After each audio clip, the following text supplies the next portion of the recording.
Putin ने 8वें EEF में PM Modi की मेक इन इंडिया नीतियों की सराहना की। रूस के राष्ट्रपति व्लादिमीर पुतिन ने व्लादिवोस्तोक में 8वें ईस्टर्न इकोनॉमिक फोरम के दौरान प्रधानमंत्री नरेंद्र मोदी की नीतियों की तारीफ की।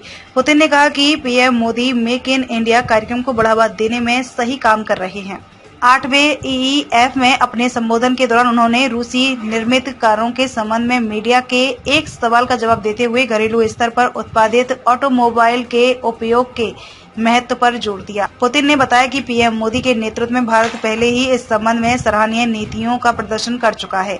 पुतिन ने कहा, आप जानते हैं, तब हमारे पास घरेलू स्तर पर बनी कारें नहीं थीं, लेकिन अब हमारे पास है।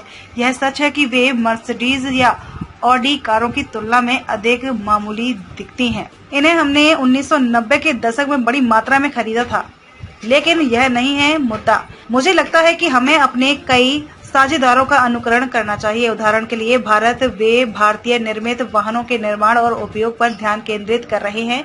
मुझे लगता है कि प्रधानमंत्री मोदी मेक इन इंडिया कार्यक्रम को बढ़ावा देने में सही काम कर रहे हैं, वह सही है। पुतिन ने जोर देकर कहा कि रूसी निर्मित ऑटोमोबाइल का उपयोग पूरी तरह से स्वीकार्य है और यह WTO के दायित्वों का उल्लंघन नहीं करता है, खासकर राज्य खरीद के लिए। उन्होंने अधिकारियों को घरेलू स्तर पर निर्मित कारों का उपयोग करने के लिए प्रोत्साहित करने के लिए दिशा निर्देश स्थापित करने की वकालत की। इसके अलावा पुतिन ने भारत मध्य पूर्व यूरोप आर्थिक गलियारे IMEC पर अपना सकारात्मक दृष्टिकोण व्यक्त करते हुए कहा कि इससे रूस को लाभ होगा और लॉजिस्टिक्स में वृद्धि होगी। उन्होंने कहा कि IMEC परियोजना कई वर्षों से चर्चा में थी और उनका मानना था कि संयुक्त राज्य अमेरिका, यूरोपीय संघ, सऊदी अरब और भारत की भागीदारी अंततः रूस के लिए फायदेमंद थी।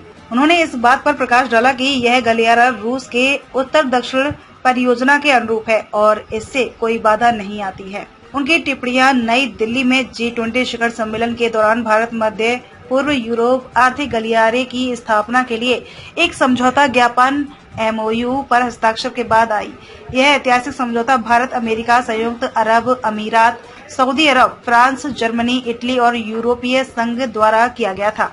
फोरम में बोलते हुए पुतिन ने कहा, मेरा मानना है कि इसमें हमें फायदा ही होगा। मेरा मानना है कि इससे हमें लॉजिस्टिक्स विकसित करने में ही मदद मिलेगी। सबसे पहले इस प्रोजेक्ट पर लंबे समय से कई सालों से चर्चा हो रही है। सच है, अमेरिकियों ने अंतिम क्षण में इस ट्रेन पर छलांग लगाई, लेकिन उनके लिए मुझे इस परियोजना में शामिल होने का कोई मतलब नहीं दिखता।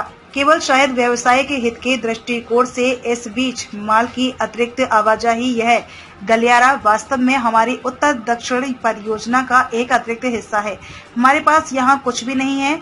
हम कुछ ऐसा देखते हैं जो किसी तरह हमारे लिए बाधा बन सकता है, उन्होंने कहा। G20 शिखर सम्मेलन में प्रधानमंत्री नरेंद्र मोदी ने भारत, दक्षिण एशिया और यूरोप के बीच आर्थिक एकीकरण के लिए इसकी क्षमता को रेखांकित करते हुए इस परियोजना के लिए अपना उत्साह व्यक्त किया।